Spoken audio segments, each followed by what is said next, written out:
Hi, my name is Heather Feather. I am the owner of Rare Bird Medicine, and today, on this sacred solstice, I am calling all light workers. What is a light worker? What is a light worker? The beauty of consciousness is that it has really an infinite number of ways it can hold any thread of being. How fun, how free. For me, a light worker is somebody that predominantly in their frequency chooses to be medicinal rather than toxic, chooses to walk in the light of truth rather than the darkened alley that is falsehood, that chooses to walk in the light of love rather than false evidence appearing real or fear-based offering. Now, every two-legged's going to have a little bit of all of it down here in my experience. They're going to have some low self-esteem. They're going to have some fear. They're going to have some depression. Most two-leggeds will face at least a moment of suicidal ideation. And so I'm not talking about saints, like whatever that means. I'm talking about those of us down here that through all of the learning we've received and offered that is fear-based, we predominantly choose and return to love and grace and medicine and compassion. And I wanted to say two things to you light workers out there. Number one, I hope you're aware. I hope you're aware, because if you feel like I'm talking to you, which, hey, I probably am. I'm probably talking to you. Boop, boop, me and you. You probably are a light worker. Most people are, really. It's the challenge is we fill our minds with consciousness, like news or slivers of life that represent what's not working, and then we think the entire world isn't working. Mostly it's working every day. 70% of the earth is ocean, and it operates in perfect peace and harmony and balance every single day. We predominantly have peace on earth. What a gift. So to all the light workers out there, I would say, I hope that you recognize the work that you do. I hope that you recognize that after everything you've been through, you still naturally gravitate towards and choose to restore yourself from the insanity that is separation and fear to the grace that is known as love and light of truth awareness here. And I wanted to give you an opportunity to shield yourself in the coming year by making your own agua de Florida, which I've been in the process of doing for several days. This is a beautiful strawberry Lemurian quartz that my friend Brooke, who is truly on every level a golden soul, truly. This beautiful quartz, Lemurian, is an ancient civilization like the lost city of Atlantis, a solar-based society. Lemuria was a lunar-based society that is believed to have existed, and it's believed that before they collapsed as a culture like Atlantis, or like potentially we might do if we don't become better stewards of our rock belly that we get to walk on, they put all of their information into crystals. So this holds lots of wisdom. Love this gift. So it's charging up this jar that I have, this beautiful glass mason jar that is not plastic. If you buy Agua de Florida, I have. It often comes in a plastic container. And now if I'm going to buy coconut milk, if I'm going to buy coconut creamer, or any container I buy in the grocery store, I try to make sure that it's not in plastic. First of all, it's not being imbued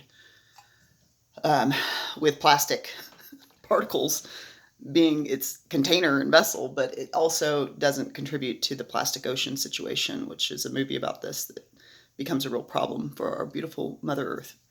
So you can use a glass jar, fill it with fruits. This has orange, it has pomegranate, it has lemon, it has lime, it has herbs, most Agua de Florida is made with, let's say, lavender, cinnamon. It's different formulas, but like a floral blend as well as an herbal blend. And so mine, of course, in classic Heather Mackey fashion, all of the magic in here. I added borage just the other day because borage strengthens spells, and I see Agua de Florida as a spell. That's not always an appreciated word. A spell means that this potion, this concoction, is made and infused with my intent to protect me from unwanted energies, which are definitely available here at Earth School, and to bless me. And every day I spray agua de florida, protected and blessed. I do it on all my upper chakras so that if I have to go in the world, I'm not absorbing unwanted energies as a light worker. It's easy. Light workers are usually very psychic, and it's easy to do. This one has eucalyptus. I put some pine in there.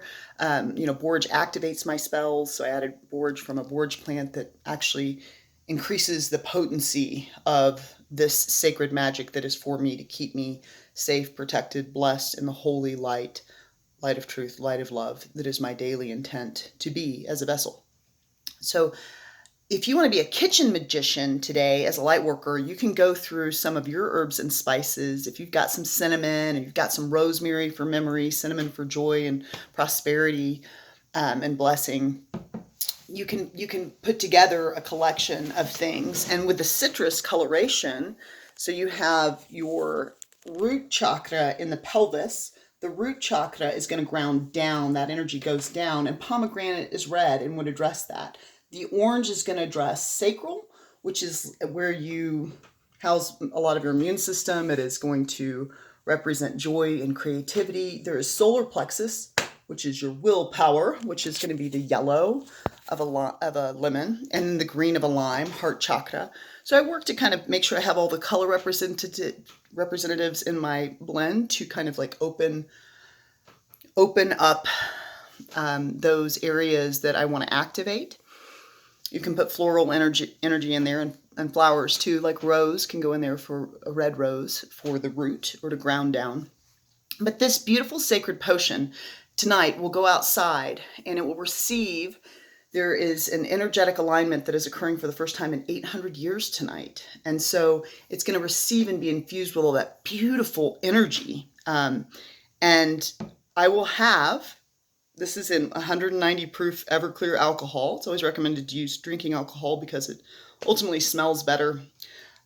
You usually agitate or like shake the vessel to get like all the herbs to move through and infuse into the water. So mine has flowers, it has herbs, it has foods. It is like, it's got a little bit too much in it, probably. I'm always putting all the magic in there, all the magic.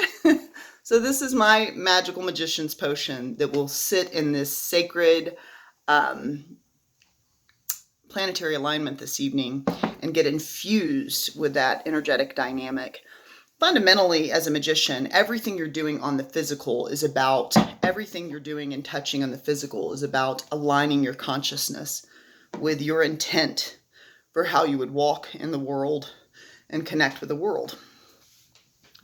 The other reason that I called you here, sweet, sweet, sweet light workers, is to say two more things, apparently, on this topic. Two more things. One is, I hope you know what a grace you are to the web of life, that you predominantly choose compassion and love. I hope you're being kind to yourself and recognizing your gifts, recognizing your offerings, if you are predominantly being medicinal. And I wanted to spend a moment in consciousness collectively with you for all the people that are struggling with being medicinal to themselves, medicinal to others. One of the things I was going to say in a previous video that didn't quite make it out because it was meant to be here is that I think the reason humans self-destruct and are so self-destructive, why they are often alcoholics and drug addicts and caffeine addicts and addicted to negative information and obsessed with complaining about life, is because this is a free will zone. And obviously the natural choice is to be healthy, to be loving, to be kind. But one of the ways the ego can convince the self to practice that free will is like, you don't have to eat healthy. You can get a pizza and get some cake or ice cream. You don't have to be present. You can use drugs and alcohol and avoid the trauma you've been through rather than heal. You have free will. Like the ego loves to be like, you got free will, and if you want to self-destruct, you want to crash this plane, you can, and then you'll really feel free. And it's like, okay, ego, thank you. That's helpful, but not really. So I'm going to go ahead and not let you be the director in the throne room of my temple. I'm going to choose wellness and medicine. So I wanted to send some light to those that are struggling, as someone who's struggled with a tremendous amount of depression in this life. I think a lot about people with PTSD. I mean, I think a lot about a lot of things. I'm always like praying for truck drivers and just praying for all different types of paradigms that exist here. But I think a lot about those that struggle, that are really in a darkened place, that are really in a fear-based place. I've been some places in this world that I've walked in that have felt very unsafe. And we know that there is sex trafficking. We know that there are pedophiles. We know that there are pedophiles that are purchasing children through the sex trafficking rings. We know that there can be severe drug addiction, severe depression, and suicidal ideation. We know the fear-based teacher down here and the many different outfits that it wears. And I thought as light workers, it would be nice in a 100th monkey sort of scenario to garner our attention and extend it to those that are struggling and have been struggling, that their spirits be lifted in the coming year. So the second thing I wanted to say to you, other than be very proud of yourself, it's not an easy choice to recognize with all of the things that would have you, like ego, like media, like all of this, that would have you want to self-destruct or not take care of the self. You've done a wonderful thing here, and you're shaking the web in a wonderful way. And I hope you acknowledge yourself this day and find ways to protect your sacred energy that you're offering the whole. And the second thing is this: if you'll join with me in our awareness, I extend light to every darkened corner of the globe. I extend love, the love that I have known. I extend it to my ancestors and that which has come before.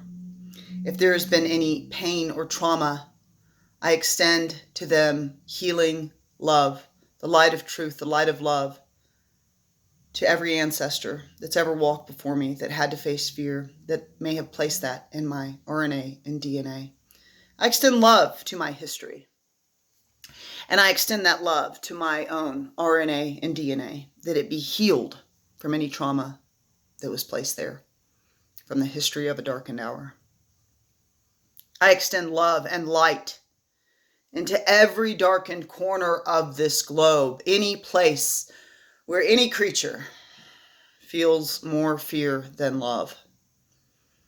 To the four-leggeds, to the feathered brethren, to the insect kingdom and the bee tribes, to the two-leggeds and those that wheel around or have one leg, or are amputees that are struggling with the pain of what they've been through in this way of being. I extend light and I extend love to every person with PTSD. I extend light and I extend love to every being processing trauma. I extend light and I extend love to all of the children, that they feel safe and at home in their own vessel wherever they are, and they feel the strength and the grace and the power that they walk with in their consciousness wherever they be. I extend light and love to my neighbors. I extend light and love to my family. I extend light and love to my transgressors. I extend forgiveness to myself for every self-loathing thing I've ever thought about. Sacred me.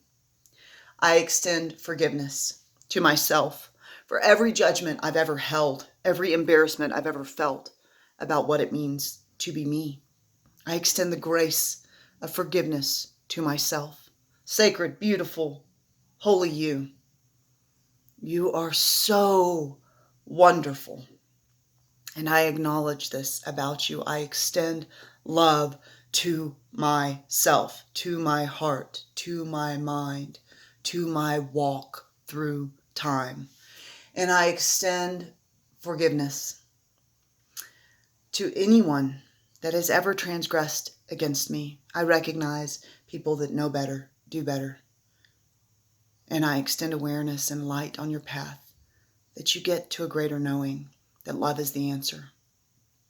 I shake the entire web of life with love and with light, the light of truth, the light of love, the light of joy, the light of a loving evolution in ease and grace in this place. May you have a very wonderful winter solstice. And as I like to say, happy Ramkwan Hanamas. I'm adding Mish now. Ramadan, Kwanzaa, Hanukkah, Christmas, and as the Navajo say here in New Mexico, Keshmish. How cute is that? Oh my God, I love it. Merry Keshmish. Cute. Bless you and all you be.